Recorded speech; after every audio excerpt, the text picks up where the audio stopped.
देखो, जैसे हम लोगों ने 3 इवेंट्स का केस देखा था, तो मैंने क्या बताया था कि probability of A union B union C बराबर probability of A plus probability of B plus probability of C minus दो का इंटरसेक्शन होता है, ठीक है, और फिर ठीक है तीनों का इंटरसेक्शन हो जाता है ना।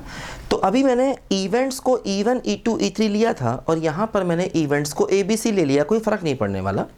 आप इवेंट्स को E1 E2 E3 लें या ABC लें, कोई फ़र्क नहीं पड़ने वाला। तो यहाँ पर मैंने इवेंट्स को ABC मान लिया है। एक्चुअली क्या है ना, ज़्यादातर बुक्स में वो लोग ABC ही लेके चलते हैं इवेंट्स को, तो इसलिए हम भी ABC मान के चलेंगे तो अच्छा रहता है ना। तो देखो, ये हमने आपको बताया था रूल, इसी को हम एडिशन थ्योरम ऑफ प्रोबेबिलिटी भी कह सकते हैं। यही रूल जब सेट थ्योरी में होता है तो इसको हम principle of inclusion and exclusion कहते हैं। यहाँ पर इसको हम एडिशन थ्योरम ऑफ प्रोबेबिलिटी भी कह सकते हैं। एडिशन थ्योरम ऑफ प्रोबेबिलिटी भी इसको हम कह सकते हैं, ठीक है। इसी रूल को ध्यान देना। अब देखो, जैसे मान लो अगर मैं कहता हूँ if A B C are mutually exclusive, ठीक है, अगर ये तीनों आपस में म्यूचुअली एक्सक्लूसिव हो जाएं, तीनों ही म्यूचुअली एक्सक्लूसिव आपस में हो जाएं, इसका मतलब ये होगा कि ए इंटरसेक्शन भी फाई होगा, बी इंटरसेक्शन भी फाई होगा और ए इंटरसेक्शन भी फाई होगा और तीनों का भी इंटरसेक्शन फाई होगा, है ना। अगर तीनों आपस में म्यूचुअली एक्सक्लूसिव हो जाएंगे तब तो ऐसे केस में इनके जो प्रोबेबिलिटीज़ हैं वो ज़ीरो हो जाएंगे सारे, है ना। इनके जो प्रोबेबिलिटीज़ हैं ये तीनों आपस में ज़ीरो हो जाएंगे, ध्यान दो, ठीक।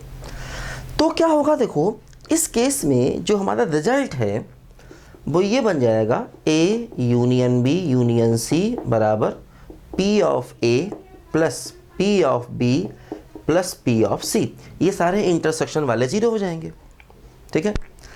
अच्छा, और मान लीजिए अगर ए बी और सी एग्जॉस्टिव भी हो गए, एग्जॉस्टिव, तो ऐसे केस में इन तीनों का यूनियन सैंपल स्पेस बन जाएगा, तीनों अगर एक साथ एग्जॉस्टिव हैं तो। और ऐसे केस में क्या होगा, इनके यूनियन की जो प्रोबेबिलिटी है वो 1 हो जाएगी, है ना। तो यूनियन की जगह 1 रख देंगे तो ये आ जाएगा 1 बराबर P A plus P B plus P C. तो ध्यान दो, ये रिजल्ट कब आया, ये रिजल्ट तब आया जब A B C mutually exclusive भी हैं और एग्जॉस्टिव भी हैं, है ना, तब ये रिजल्ट हम लिखेंगे, है ना।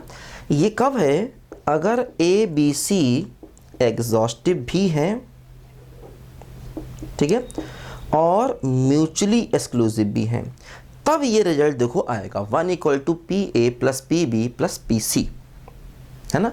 तो इसमें ए बी सी को एग्जॉस्टिव भी होना चाहिए और ए बी सी को इसमें म्यूचुअली एक्सक्लूसिव भी होना चाहिए, तब हम इस रिजल्ट को लगा सकते हैं। ध्यान दो यहाँ पर, ठीक है।